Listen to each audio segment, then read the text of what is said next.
สมัยนี้เนาะวันนี้ก็โอกาสดีได้มายามห้องไอเน็ตว่า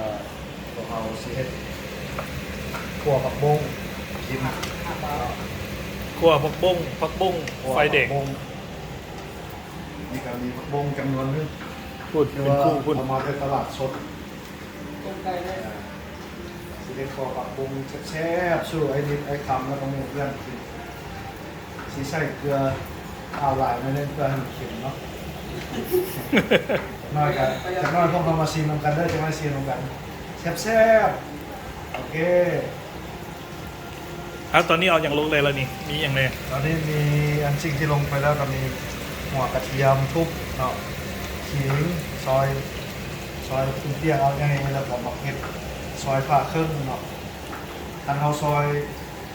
แบบน้อยๆมันสิบวงงามเนาะลำกระสิเผ็ดโคตรแล้วก็แซ่บๆน้ำกันเด้อพี่น้องเด้อแซ่บๆน้ำกันมันได้คือบักปลาเด็กอะไรเด้อแซ่บๆน้ำกัน นิดเดียว ผักบุ้งกับเป็นใส่คู่นี่เด้อตามมีตามเกิดอยู่ต่างประเทศโอ้สิบ่ได้เฮ็ด2เทื่อบ่ เดี๋ยวค่อยๆไปค่อยๆ เพราะว่าเฮามีหม้อน้อย โน่ลงเนาะ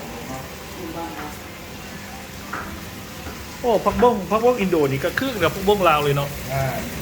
ถ้าเขามีหม้อข้างเนี่ยเขาจะลงบัดเดียวนี่เขาหม้อข้างเราน้อยครับ เอาพักนี่เสริมเฉลยพักนี่ก็แซ่บ โอ้โอเค พักนี่เสริมเฉลย เดี๋ยวเอาใส่กับอันนั้นมะกรูดไอ้นิด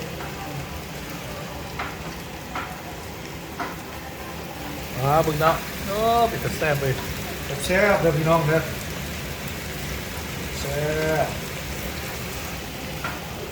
วันนี้วันพักแล้วพวกเรามากินข้าวชุมกับไอ้นิดเนาะ อันนี้ หลายค ผู้แสดงในทางมาเต็งมีการที่ไม่หักลงเงิน ำเนี่ยแสดงนี่หากกลับมาแต่ ฝึกซ้อม เอ่อ ไปคิดอีกเย็นด็อกเตอร์มา หากกลับมา สอง แต่ มื้อ ศูนย์กลางเนาะ เย็นด็อกเตอร์มา2 มื้อ แล้วก็มีไข่เนาะมาต้อนรับคนมาที่ศูนย์กลาง ขอบใจพี่ใหญ่ได้ไก่ขอไก่ก่อนครับต้นมาที่ นี่มีไก่ขวดอีกแล้วมื้อนี้นะ ศูนย์กลาง103เลยศูนย์กลาง